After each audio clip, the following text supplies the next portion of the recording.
Today's guest is someone who's not only an icon in the Australian fashion industry, but a woman who is helping to redefine what beauty, aging, and visibility really look like. Kate Bell has had a modelling career spanning over 4 decades, working with major global brands like YSL, Nike, Clarins, and my personal favourite, The Beauty Chef, and becoming one of the first mature models in Australia to headline campaigns across beauty, underwear and sport. What I love most about Kate is not just her presence in front of the camera, but what she represents. At 57, Kate is part of a powerful cultural shift, challenging outdated narratives around aging and showing women that they don't become less visible, less valuable, or less powerful with time. They become more. Beyond modelling, Kate is also a writer, a long-time yoga practitioner, and someone who brings a deeply grounded, thoughtful perspective to conversations around beauty, identity, and self-worth. I cannot express how much I loved this chat with Kate, and you can visibly see my energy shifting throughout. This is such a rich and expansive conversation, and I know it's going to add so much to your life. Thank you for being here for the Can I Get a Refill podcast. I'm your host, Steph Bruno-Newton. Be sure to jump on the website, www.canigetarefillpodcast.com.au, linked below, to download your free 33-page ebook on 7 steps to protect your energy and fill up your cup, because you cannot pour from an empty cup. So I've designed a guide to help you give back to yourself in order to up-level your life. Download it today and make yourself a priority. And if you're watching on YouTube, be sure to hit the subscribe button to stick around for future episodes. Okay, now let's jump in. Hello, my cup fillers, and welcome back to the Can I Get a Refill podcast. As just promised, we are very lucky today to be joined by Kate Bell. Kate, welcome to the podcast.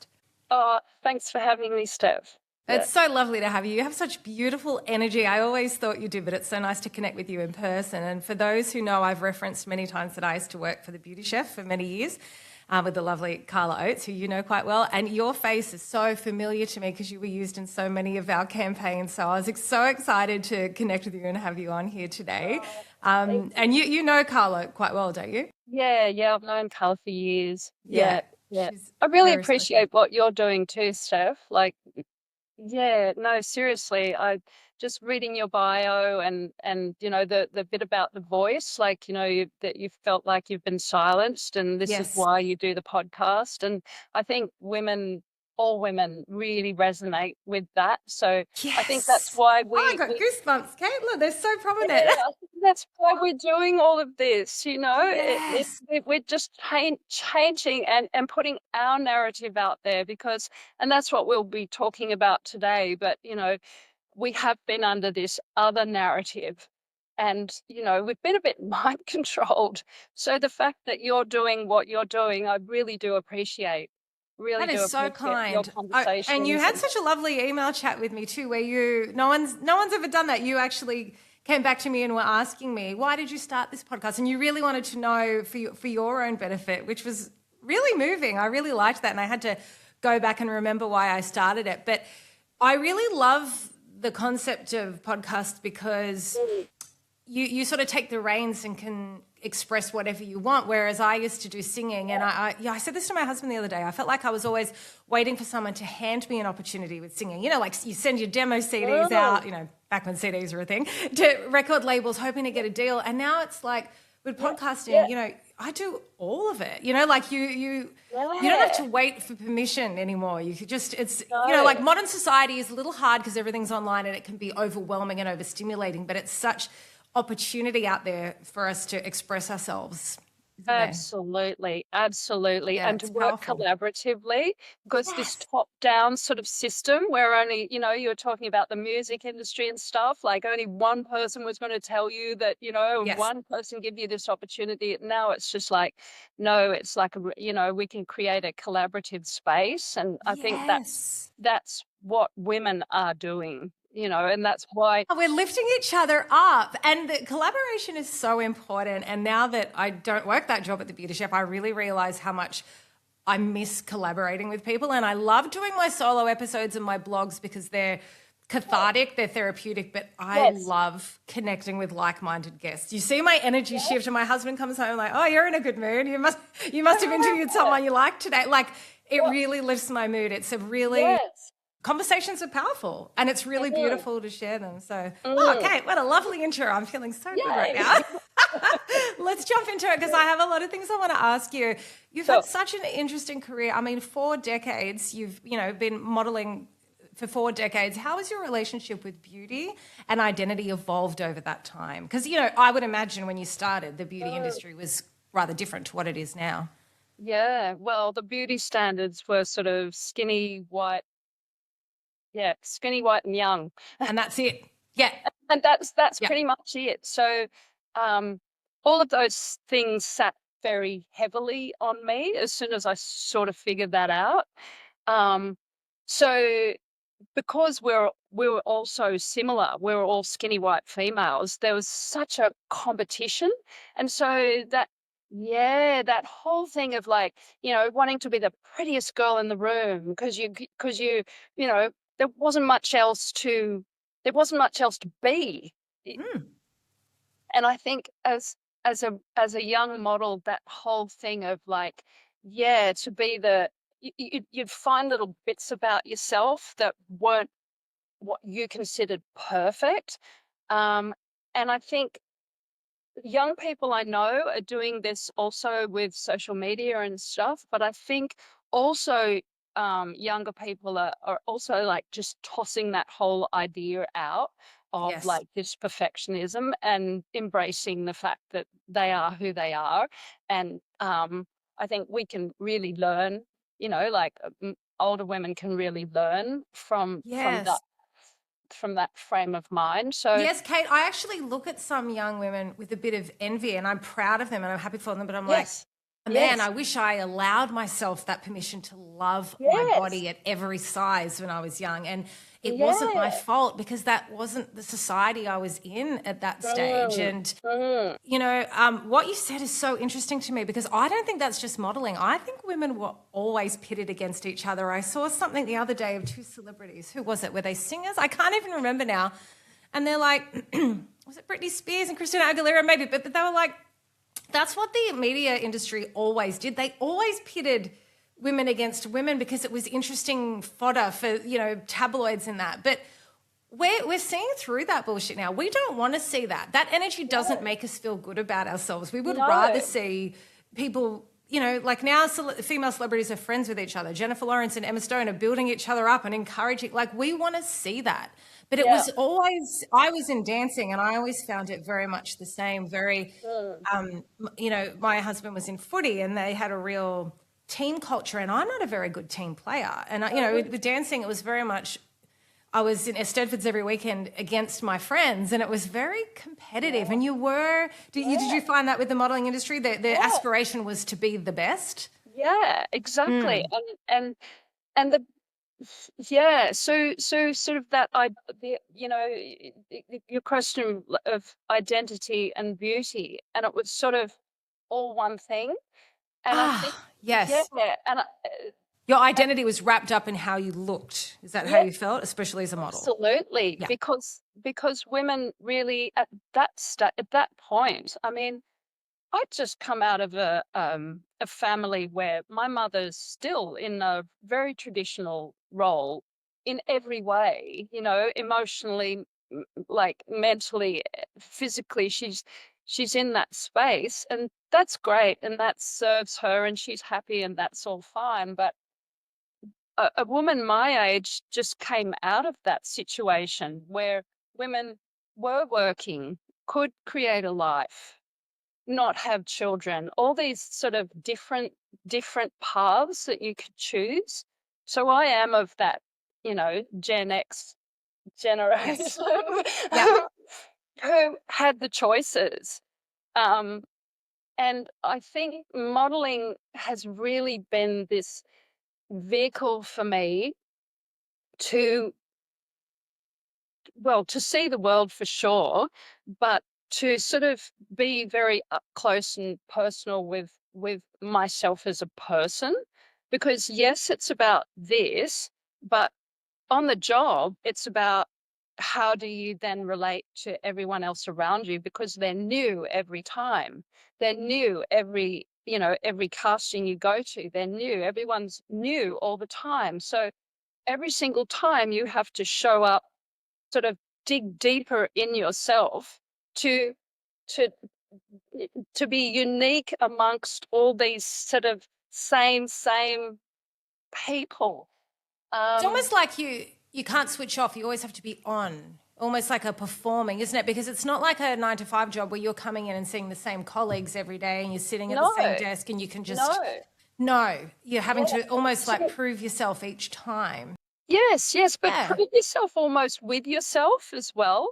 Like, why am I feeling self-conscious here? Why am I, not feeling confident here? Why is this person responding to me like this, like all the Yes. time, these questions? And it can be and was a very fraught situation, a very sort of like, just like wanting to please everyone and, all of that. And as I've sort of grown into myself as a human, I suppose, it's like more and more like it comes at you, but you're able to sort of sit back and witness your responses and make them better.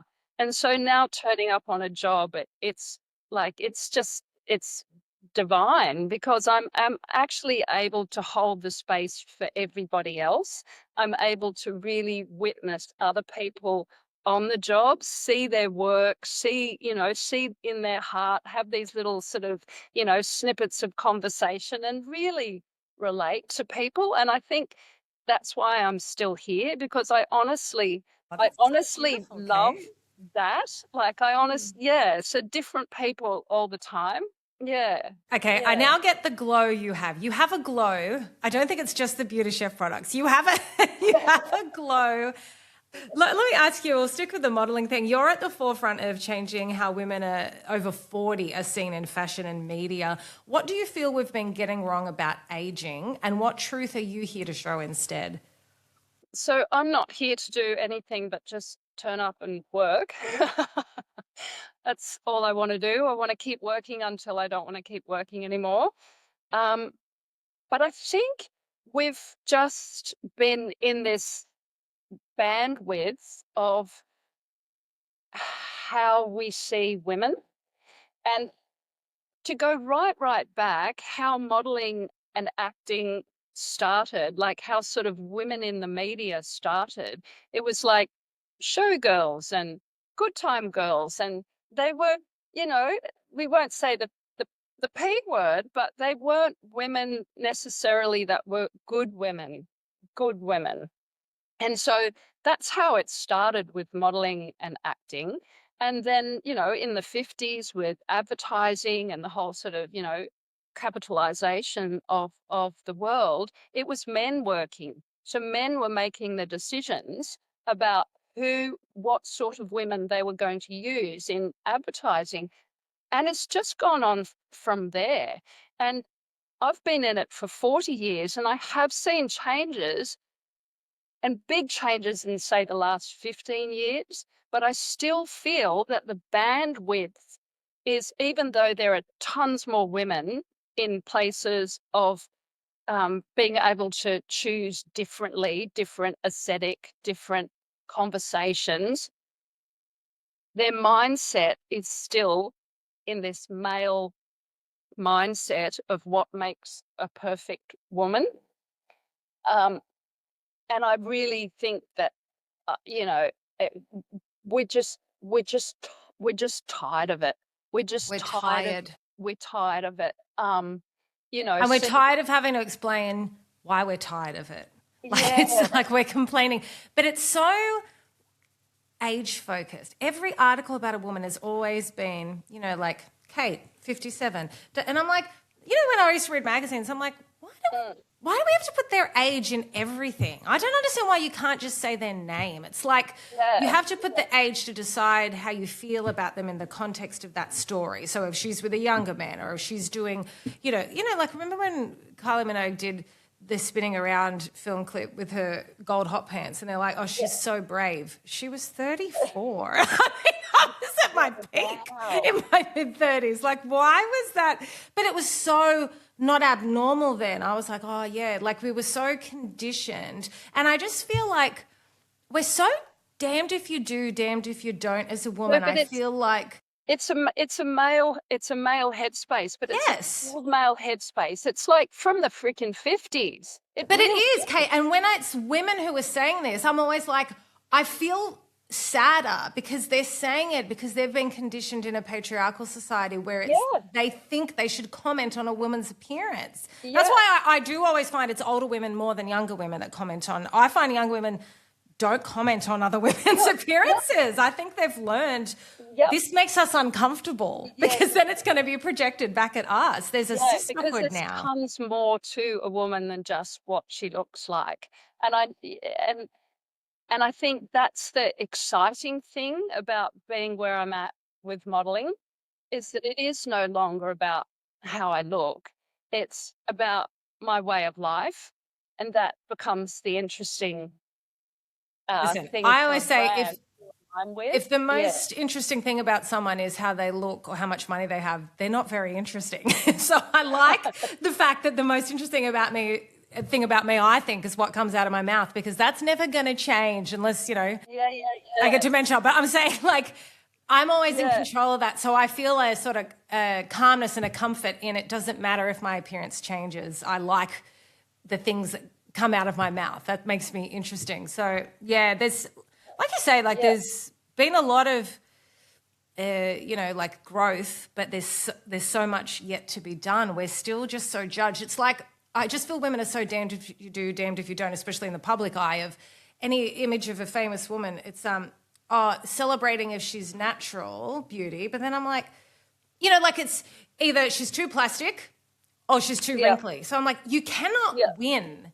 And I just feel like it's no one's business whether I choose to inject things into my face or not, and I Yeah. love when people are more natural, like yourself. You have this beautiful natural look, but that doesn't mean that I want that for myself either. And I just think we all have the autonomy, that autonomy over our bodies to Yeah. do what we choose. And it's not Exactly. up for debate what I do with my Exactly. appearance on my bodies. And I'm like, but why do people think that they have that permission Yeah. to narrate or, commentate on other women's appearances? Both male and female do. So Yeah. Yeah. there's still Maybe definitely work to be done. it ties into another question that you were going to you will get to, but maybe it's something to do with like women like playing. They like changing things up and playing with Yes, their appearance, you know, and, it's a and good I point. think yeah, and I think in terms of like, beauty and stuff, like we can It's change our fun. hair, we can change our I mean, my eyebrows have been, late I've had two microblading of two Yeah. different shapes, and then I had them completely lasered off. So I've played with my face in to just have a different sort of It's your different canvas for your thing artwork. going Yeah. on. Exactly. No, I Exactly. really That's like the point you make because I just had a flashback to me and my primary school best friend doing dress ups and her mum taking photos of us. That's really part of our play, isn't it? Doing dress ups more yeah. than Yeah, boys. for some women find it Yeah. really fun. It is Yeah. fun. Yeah. Yeah. Yeah. No, I like that. Yeah, it's like let us just do what we want to do. It's part of our process. Exactly. Yeah. And I'm gonna change my mind next week. It's like, cool. Exactly. So I think what you're saying is you're not here, and I love that response, Kate. You're actually not here to say anything else. You're just here to show up as yourself. Yeah. Yeah, Yeah. okay. I like Yeah. that. I like that so much. Well, you've achieved several firsts in Australian campaigns for mature models. Did you ever feel like you were pushing against resistance? And what has it taken to internally stay the course? For those particular jobs, like the Rebel was sport, beauty was Myer, and underwear was for Bonds. Um, and it does just seem so shocking that it was such a big deal for a woman over 40 to be in her undies, to be in a beauty campaign. Oh my God, to just play some sport, you know, and for those campaigns, no, there was no resistance at all. I felt, I was finally sort of like, you know, here's me and this is what we're doing and we're making headway in this industry. But um prior to those things and in and around those sorts of campaigns, there was just a ton of ageism that had laid on me. And that's what sort of got me to start writing. You did. Okay. So what are you talking from, like in the industry, like casting agents going for jobs, or more public Just feedback?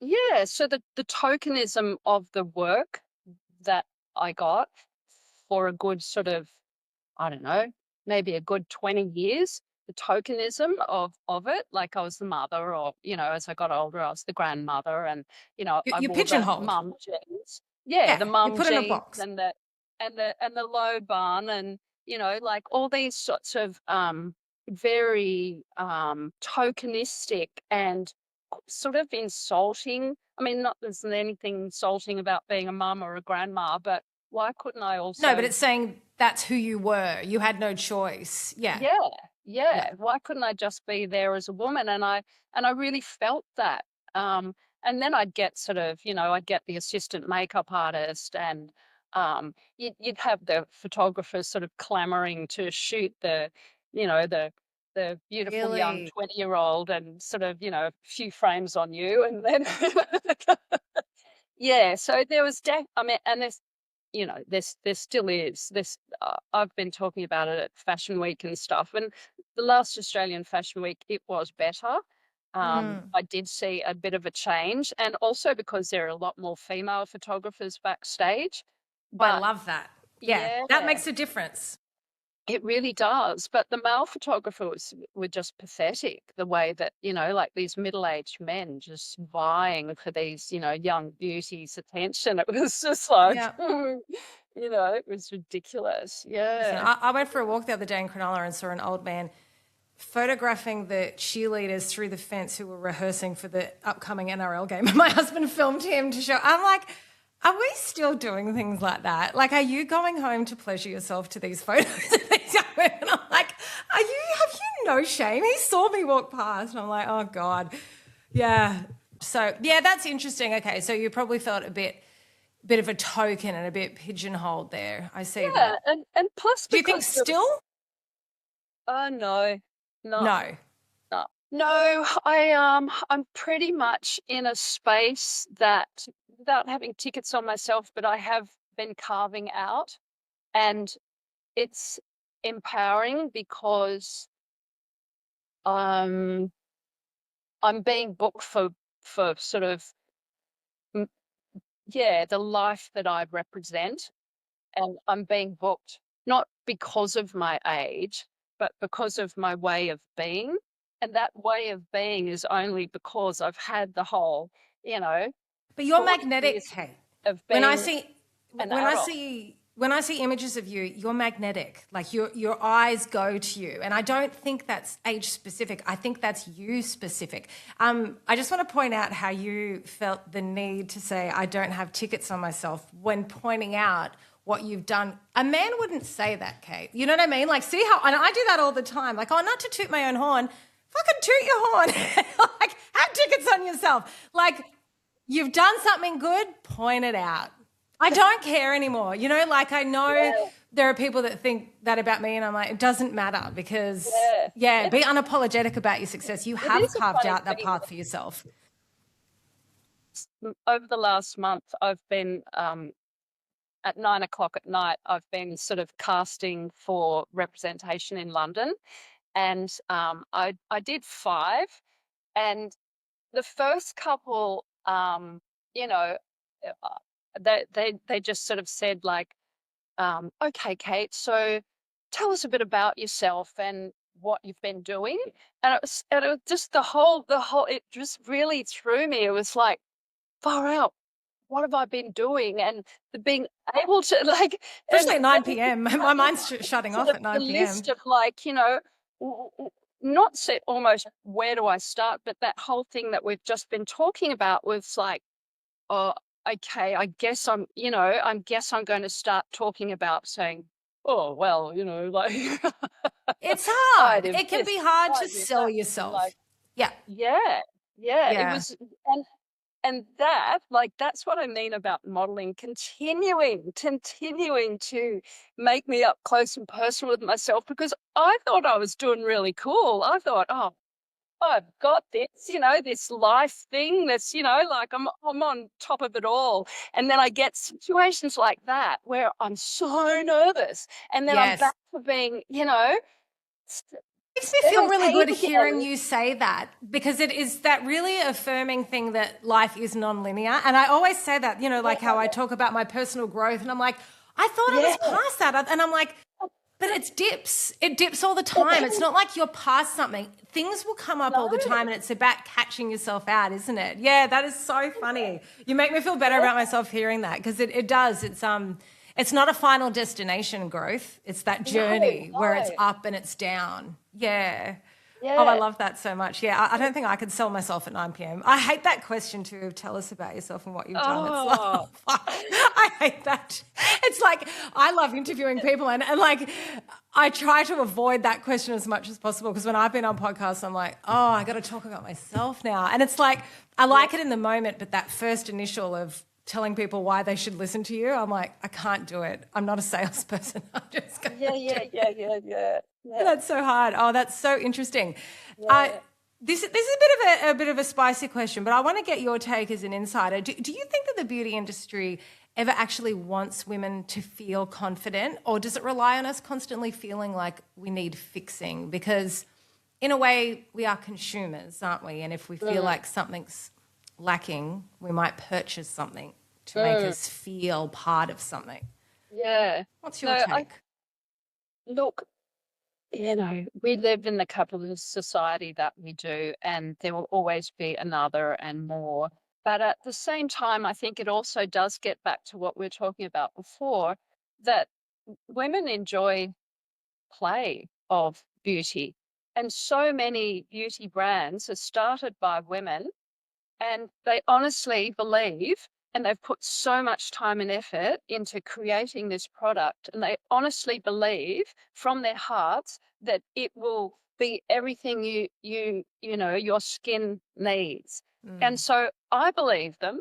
I meet them and I believe them, and their products are beautiful.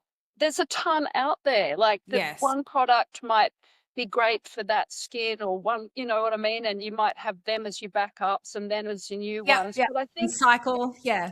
yeah, if we approach it as a sort of perspective of play, and also being loyal to the brands that are speaking to us, like, especially for me, if they're speaking to me, then they're speaking my language. Yes. Um, they're not trying that, this whole thing of, agelessness and timelessness and all this No. rubbish. Yeah. It's just really old and tired. And I Yeah. think if they just speak to us as women, and then we'll approach the beauty industry in a playful and exploratory way. I Um, love that. Yeah. you know and find out about the brands that you're buying, like, things that are important to you. Are they backing those? Who are their major shareholders, like the big Yeah. ones? Where does your money go? Like, I think they're more the questions that you need to ask. It's Yeah, that's true. And I've sort of been on that whole more natural journey of not having endocrine disruptors, and trying to, spend a little bit more and buy more natural where I can. And that just makes me feel better. Like, I haven't worn perfume in years. I wear like essential oils now. And that just, not that I don't miss my Dolce & Gabbana light blue, but it makes me feel better doing yeah. things like that. But I like that, what you say about look into the company. And I do like, so, something like Carla with the Beauty Chef, for instance, creating that because her and her children had eczema. Like, I love those Mm, things that start organically, where you're trying to create a solution rather than yeah. how am I going to make money. I find that I align with those brands more, because I feel like they're not just trying to take my money, they're trying to create solutions for your problems. So yeah. Yes. And a lot of brands, like especially the big brands, it's like, just to turn away from a brand because it's like, oh, that's so generic, or that's, the price point is, I'm not going to be interested in it, but either being too high or too low or whatever. But they also have all different sorts of products, and like, I've found that a number 7 lip liner was super fantastic, but perhaps I wouldn't do another thing in that range. But so I think it's that whole thing of like women being a bit bowerbirds and just Yeah. Yep. discovering and finding different things that work for them. And Yes, and everyone knows what their favorites are, and then it's that really devastating thing when they ever discontinue them, and you're like, oh no, I've got to go through and figure out what my new one is. I've been using this for 20 years. You do. You get really emotionally tied to your favorite products. But I really like your take on that, Kate. I really like that, how you keep repeating that. Women like to play. And, like, for instance, I'm sitting on the couch last night I'm thinking for the podcast tomorrow, it's a bold lip and a hair up day. Like, I love that to me. I didn't used to film them, and now that I film them, it's fun. Like, it's fun playing around with the hair and the makeup and I might just be wearing a black t-shirt a lot of the time, but I like sort of reflecting how I'm feeling in that day. If it's a more personal thing, it'll be less makeup, hair out. Like, that's the thing with fashion. That's why I think it is like, it's not just self-expression thing. And it's also not just a business thing. It's actually a form of expression.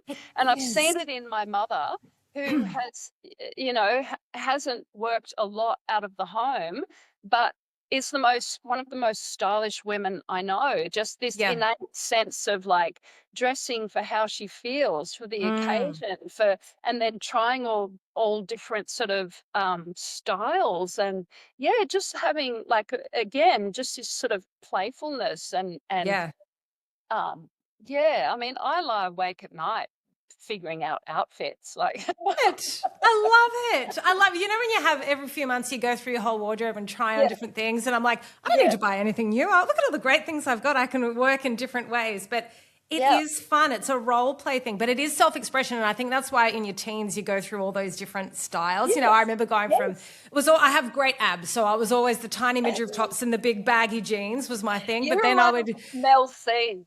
No, well, actually, it was first Scary was my favorite because she had good abs too and always had the midriff top and the pants. And I had one of her like Barbie doll things in my house. But that was so the look because I was in high school. 97 was when I used to do that. Love Mel C. But then I went through all the like where I used to do my own tie-dyeing my own shirts at home. I went to school in Newtown, so you try your goth era where I had the black beanie and the tie-dyed shirt and the dresses over the pants, and it was self-expression. We were trying to figure out who we were by trying different styles, and people would always criticize you. I remember my principal telling me off for dyeing my hair pink, but it was, it was self-expression, and I think you get to this sort of age where. It is, but you sort of get to a point where you know what your style is too. But then it's fun to mix it up as well and switch it up every few years. But so too. It's self-expression. It's beautiful. That's a really nice response. That's actually left me feeling good about the industry. I really like that response. Speaking of, you touched on yoga, so I'm excited to hear this. You've lived a life deeply rooted in yoga philosophy. How has that inner practice shaped the way you show up in such a visually driven external industry? Because you do seem quite grounded and in touch with yourself. I imagine yoga has a big part to play there. Yeah, look, I think a lot of the Eastern philosophies, what they can assist us with is sitting and witnessing your thoughts, your emotions, your actions, and having that witness of non-judgment, just witnessing. You're outside your personality, and once you see things in yourself that don't lead to harmony, that that I continue to do that, and when I do that, that's what happens. So that those responses won't lead to happiness. They lead to chaos. And so I think that's what Eastern philosophies help us to do, is just to be a witness to ourselves and just how we've sort of grown into who we are. And it's like, okay, well, this is me right now. And when I sit quietly or go for a little swim by myself or go for a walk or whatever, just to be aware of the thoughts and then start to, that thought just keeps coming through. It doesn't serve me. Every time it comes now, I'm going to click my fingers and I'm going to make myself aware of it because I don't want it anymore. And so for me, that's what yoga and all the sort of the different sort of things that I've incorporated in my life. They've helped me to clear out the junk Yes. and replace them and practice just kindness to self and kindness to others. And so that, that builds compassion. And I think once you start to build your compassion, you cease to speak badly about other people, because it only really sours yourself. And so I think, that's to me why those, Tibetan Buddhism and all the yoga philosophy, that's why they really do resonate with me, because they make my life happier. They make me a better person. And so I think in the modeling industry, perhaps the reason that I'm even still here is if there's, a couple of people being booked, I guess the client just wants someone that's just going to be easy for the day. They just want to have a good day, do the job out of. I think often that's the case. It's not the fact that, I'm a better model or but I think I'm just sort of, I show up and I'm nice. Like, But listen, who do you yeah, want to like, spend your day around? Energy matters. And I remember when I was young and danced, and there yeah, was this girl who yeah, was one of the best dancers I'd ever seen. She never yeah, got booked for work because no one wanted to work with her. She was just a yeah, nightmare to deal with. She was so yeah, argumentative, yeah, so chip on her yeah, shoulder. Yeah, yeah. that I just find. Have you ever read any of Louise Hay's books? Yeah, love Louise Hayes. Yeah, Same. And I remember her talking about, she would go, I think she was working at a bar or something when she was really young, and people were complaining about the boss. And she yeah, really sort of took the time to get to know him and was really compassionate. And she ended up getting a lot more shifts. And then her landlord never put her rent up. And it's sort of philosophies that I've really worked at for years. yeah. And, I just find professionally are always treating me really well. But I Yes, think because I'm treating them with that mutual respect and compassion. And I yes. find But I that, think it's because you're doing the work, because often we yes. respond in ways that aren't cool because of our self-confidence or our lack of self-love. And it's just Yes. like, just do the work, man. Just, But on that, Kate, do you find, because I have found a lot, even in the last year, the more personal work and growth I do, the more I clash with people who have done no work. yeah, Have you ever found that? yeah, yeah, You yeah, have. And how do yeah. you deal with that? Because you seem quite compassionate. Do you sort of just do a bit of a Mel Robbins let them theory and just trying to remove yourself a bit from it? It's self-preservation in a way. Less Um, tolerant, would you say? what's that? Like less tolerant of the, Um, the I drama? Yeah, yeah, like it's just like you're really lovely and you're super fun and and gorgeous, but Not for me. I'm not going to Yeah. travel along with you Yeah. because it's too random. It's too you're not solid enough in yourself. And sorry, like until you get a bit more solid in yourself, Yeah. yeah, that Yes. you just go live your life and Yes, but that's a yeah, nice way to live. It's I'm not yeah. yeah, but it's not it's non-problematic when you live like that, like just letting people be. I've got to get better at that. That's definitely the journey I'm on at the moment because I get triggered by things a lot. It's something I'm working on. What age did you introduce yoga into your life? So I've been doing yoga since I was a kid. I Since was you were a like, kid? yeah, Because I was going to ask, you were yeah, talking about it almost like it helps you to make better choices for yourself. So I was going to ask if you ever struggled maybe especially when you first started modeling, maybe in your 20s and that with, lots of, I imagine it can be a wild industry. Did you ever struggle with not making good choices for yourself, or you found that yoga always helped you sort of stay grounded to do things that were good for your body and your mind? yeah. So I've always had a foot in both courts. Well, I did until I was 35. I had yoga and that whole sort of approach to life. I also wanted to experience life, and so there were choices that I made that I knew were wrong, and I just stepped right into them, knowing they were wrong. Let's just see what happens type of a headspace. But then, after going out and partying all weekend long, I'd go and have acupuncture on Monday morning. Yeah, oh, you are speaking my language with both of those. Kate, it's a rite of passage, isn't it? There's a vlogger I watch who's like married at 23, then had a baby, and she bakes bread, and she's beautiful, and I love her. But I'm like, holy shit, I would have died doing that in my 20s. Like, I needed to be out and experiencing, and everyone has their own journey. For me, that was very much a part of it. Whereas now, I haven't touched a drink in nearly 2 years. It's just sort of not where I'm at now.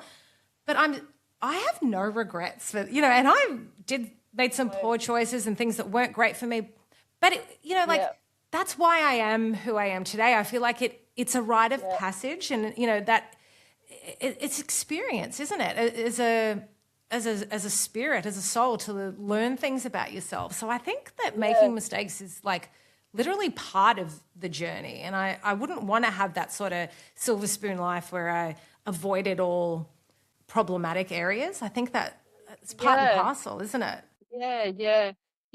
I think some of us are luckier than others that, for whatever reason in this life, you've got sort of an inbuilt little sort of, maybe a guiding light or something to get you through, because some people don't make it through. No, that's true. And I saw a lot of that in modeling, in the modeling world. Some girls don't have anywhere to go home to. Some their poor choices led to more poor choices, and you go down really quite dark. Yeah, you can. And you know what? Any of us are capable of it at any stage, aren't we? You could go this way or you could go that way. No one's immune to sort of disaster. And yeah, it's funny because I used to do a lot of work with the Wayside Chapel, with the homeless community in King's Cross. And I find that I got to do an interview with the pastor there, but I find that there's a lot of stigma in the homeless community. And I'm like, why? Like, it literally could be you. You could lose your job, then your partner might leave you, and then you're out, you get kicked out of your rental, and you think, well, I might just stay in my car for a week. And then all of a sudden, like, it's only a few choices. So that what you said about privilege or being lucky, that's true. Like, it might not be that you're a stronger person. It might just be that you've had better circumstances. So exactly. We're all capable of going one way or the other. It's a matter of just a few sort of circumstances changing. Yeah. That's interesting. Well, we've gone off on a tangent there, so I'll bring. But we could talk about so many different areas. It comes back into the gratitude thing, and my episode today I released was an episode on gratitude. It's funny you say that. So speaking of, we were talking about your natural look. So your look feels very grounded, natural and earthy in a world that often pushes perfection. How have you cultivated that sense of self-trust and authenticity? I don't really look at myself all that much. Which is very interesting for a model to say. Well, it's not up to me. I'm like this. I'm like a sort of a blank canvas. And so I turn up at work and I have no say whatsoever on how I look. I'm told how even how I have my hair cut or colored or anything like that. That's all work. And so there's a lot of surrendering. I have to surrender to whoever does my makeup. I may not like it. Can't change it. Hair, same thing. What I'm wearing, no say whatsoever. And so I think that's surrendering of all of this, and just doing the job, bringing the feeling, doing the job is, it suits me in a way, because my mother was never sort of someone that had a lot of artifice. She was very natural woman, still is. And I saw her as beautiful and still see her as beautiful. And I guess my aesthetic, like that sort of, I really love how French women put themselves the together. Best of the best. Their hair's just a bit that, and they might have a little bit of lippy on or whatever, but they've styled themselves because that's how that's what they like. And so it's a very much showing up as yourself.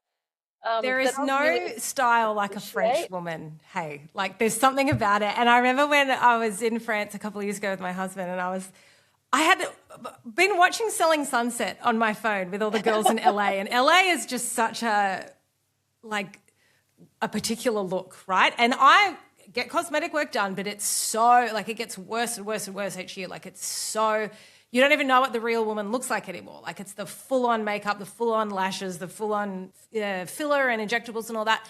Yeah. I'm not judging. I'm just saying that it's so not natural. And then when I'm in France and the women are just like one bit of eyeliner and I'm like, they are so beautiful and stylish. And I really like that you still see the real woman. And I do get work done, but I'm also like, some days you just want to look like a human in a T-shirt with not much makeup on. And I'm like, it's still so beautiful. But then it's like, we're so used to seeing such perfect faces that you could look at yourself like you're not enough.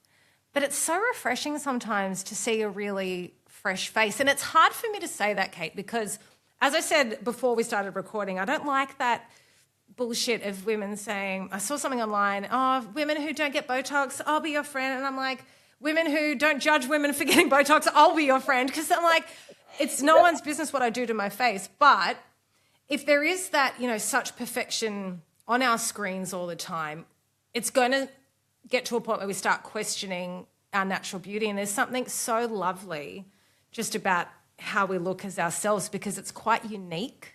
Whereas, the more work that we get done, I pass some women that I'm like, didn't I just pass you? You look the same as that woman. We're going to lose some of that uniqueness and. Yeah, I just think it's more fun, actually. That's all. Like, just being more natural? Yeah, just being me. I just think it's more fun. Yeah. I think my hair looks better. I think my face looks better without makeup. I mean, I understand that, for work and stuff that makeup helps in the situation of then the whole post of an image and like the sort of the back end of how our image is then put out there. So makeup is really helpful in that respect. Yeah. Well, I really like the word you use, Kate, surrender. I almost feel like, in a way, you're more in touch with who you are than us not modeling because you're surrendering it to other people. So you're more in touch with who you are as a person. So I'm always saying to people, you're that soul having a human experience. So the real you is that spirit, and this body is just clothing. And it, when we move into the next life, because I believe in that, this skin gets left behind, but I don't die. I just move on to the next thing. So I like that surrendering to it's just the outside, isn't it? It's just a nice outfit. this body. And with social media, in some ways, we're all models now. Like everyone's a model now. So everyone can, if they choose, have a slightly different perspective on the outside. Like, what I've sort of, had to build or had to grow or something. I think everyone can sort of come from a space where, how do I feel? What does this make me feel, rather than how does this make me look? Like, Well, that's a very important question. How does this make me feel? That's something that I bring up a lot in the podcast of always, sort of questioning, how you sort of, as a younger woman, I went along with a lot of things. And then now I sort of question, how does this make me feel? How does this relationship make me feel? How does this job make me feel? I think it's a really powerful question to always check in with the self. So I love that, Kate. That was you're surprising me in all your answers, but I like it. It's really, you're in touch with something in yourself. I love that. For women listening who are moving through their 40s, 50s and beyond, perhaps feeling unseen or questioning their worth, what would you most want them to know? Yeah, so I talk to myself a lot. I'm smiling because I do too. Yeah. Chatty away. But I can't talk for women that have been in the home with children and then children leave and it's a whole other life. Like because I didn't have kids, I don't know what that feels like. And so I really can't imagine the space that you'd be in just going, who am I? I've got, because you wrapped your identity around being their mum for so long. I imagine it's going to be really tough. You've also just been this, what women do, and it's just like, give it all the way, put everyone before themselves. And so what I've been doing is putting myself first So all I could say to women sort of, stepping out in, thinking that and feeling perhaps not seen and not heard and whatever, is to put yourself first. Mm, And mm. just even simple things like, for a while there, I had a really sort of down patch around 30, and I think I partied too much and messed my brain chemicals up a little bit. And I had a sort of, a depressive phase in my life. And the thing that really helped me, and I'm not saying women are depressed in any way for, feeling like that, not at all. But what I found was that walking, just the bipodal motion of your arms and your legs, just like resets your brain. So, you know, if you add that to just movement in itself, any sort of movement, sign up for a class, go for a walk, go for a swim, any sort of movement is going to help you. And Yes. then we get to that, like, well, how does this make me feel? This makes me feel happy when I'm in the water. This makes me feel great when I'm dancing, and then I think that's a way of perhaps transitioning into the world through movement.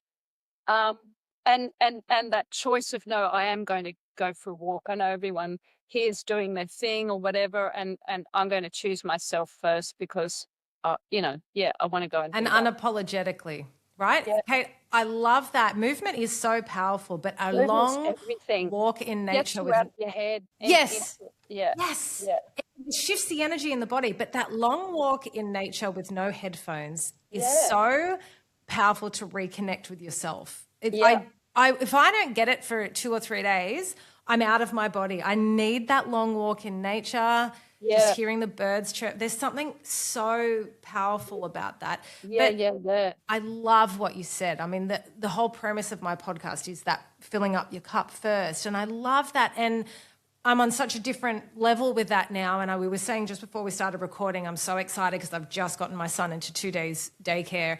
And because I go, like, I should be so happy with me, not working the 9 to 5 anymore. But it's like I've been working for my son. Like I haven't had time to myself.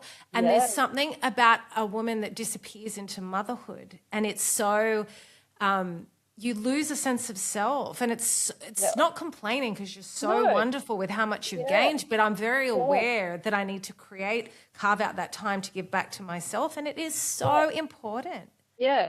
And if you don't know what to do, just go for a walk. That's what I meant from the Yes. story before. Just go for a walk. Yeah. All of All a the sudden, answers you're come to looking you. in at that house and going, oh, how pretty. I didn't ever notice the tile work on there. And then you walk Oh, along and, Kate, you'll house see a little, purging's my favorite activity. and you'll see a little flower that just look around and just be present. I think start that way. I'm a tree hugger, and now my son has started doing it because he watches me. His face lights up when I go, he's our tree, and I stop and I hug them, or I shake hands with the branches, or I just touch the trees to exchange Exactly. energy, and Yeah, it's really exactly. lovely.